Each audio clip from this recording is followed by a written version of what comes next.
আমি ২০১৫ সাল থেকে মন্ট্রিয়ালে বেড়াতে আসি আর প্রতিবারই যাই ওল্ড পোর্টে। প্রতিবারই এই জায়গাটাকে নতুনভাবে দেখি, কখনো রোদে, কখনো কুয়াশায়, আবার কখনো রাতের আলোয়। আজ আপনাদের নিয়ে যাচ্ছি আমার প্রিয় সেই জায়গায়। ইতিহাস, বিনোদন আর সৌন্দর্যের মিলনস্থল ওল্ড পোর্ট অফ মন্ট্রিয়াল।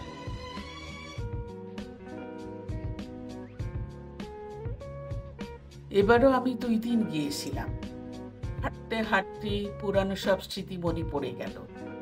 প্রতিটি কোণ, প্রতিটি রাস্তা যেন পরিচিত আর খুব প্রিয়। কাছ থেকে দেখলাম লেকের নীল পানি আর সিগাল পাখির ওড়াউড়ি মনকে গভীরভাবে নাড়া দিল। সন্ধ্যা নামতেই ওল্ড পোর্ট বদলে গেল। রেস্তোরাঁর হাসি, আড্ডা, আলো আর সঙ্গীতে জমে উঠল পুরো এলাকা। লেকের পানিতে আলো ঝলমল করছে, যেন শহরটা জেগে আছে স্বপ্নে। ওল্ড পোর্ট আমার কাছে শুধু এক জায়গা নয়, এটা আমার স্মৃতি, অনুভূতি আর শান্তির ঠিকানা।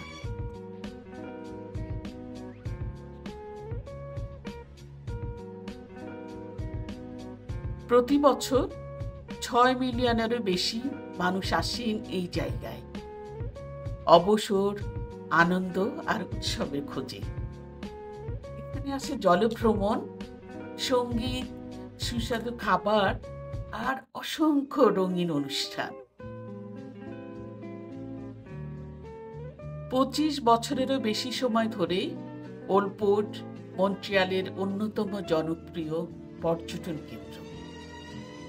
এখানে রয়েছে মন্ট্রিয়াল সায়েন্স সেন্টার, সুন্দর ট্যারেস, এক আরবান বিচ আর সারা বছর জুড়ে উৎসবের রঙে সাজানো নানা আয়োজন।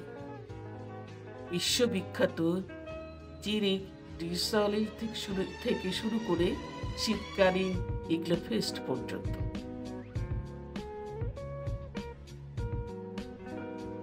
এখানকার আসল সৌন্দর্য শুধু বিনোদন নয়, আছে ইতিহাসে। এই পুরনো বন্দর একসময় ছিল মন্ট্রিয়ালের প্রাণকেন্দ্র, যেখানে প্রযুক্তি, বাণিজ্য আর সমুদ্র জীবন মিলেমিশে গড়ে উঠেছিল এক ঐতিহ্যবাহী সংস্কৃতি। এখানে রয়েছে ব্লেসড অয়েল, যেখানে মন্ট্রিয়াল শহরের জন্ম, সেন্ট লরেন্ট বিলাভার্ড, যেটি এখন দি মেইন নামে পরিচিত, আর ঐতিহাসিক ল্যাসিন ক্যানেল, যা একসময় কানাডার শিল্পযুগের প্রতীক ছিল।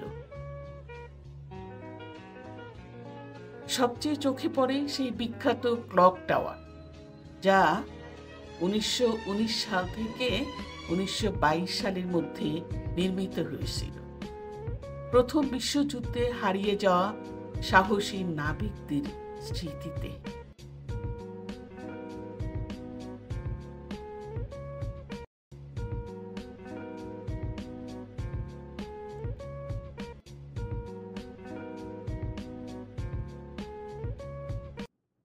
প্রতিটি ঋতুতে ওল্ড পোর্ট এক নতুন রূপে ফিরে আসে। গ্রীষ্মে সঙ্গীত আর উৎসব, শীতে আলো আর বরফের জাদু, চমৎকার সুর, মনোমুগ্ধকর খাবার আর হাসি মুখে ভরা এক আনন্দময় পরিবেশ, যা মন ভরে দেয় আর মনে করিয়ে দেয় জীবনের আনন্দ খুঁজে নিতে হলে কেবল চোখ খুললে তাকালেই হয়। এই ছিল আমার চোখে ওল্ড পোর্ট অফ মন্ট্রিয়াল, ইতিহাস, সংস্কৃতি আর ভালোবাসার এক অনবদ্য মিলবন্ধু। যদি কখনো মন্ট্রিয়ালে আসেন, একবার এই জায়গাটা ঘুরে দেখবেন, বিশ্বাস করুন, মন ভরে যাবে। যদি ভিডিওটি ভালো লাগে, লাইক, কমেন্টস এন্ড সাবস্ক্রাইব করতে ভুলবেন না। আর বলুন তো, আপনি পরের ভ্রমণে কোথায় যেতে চান?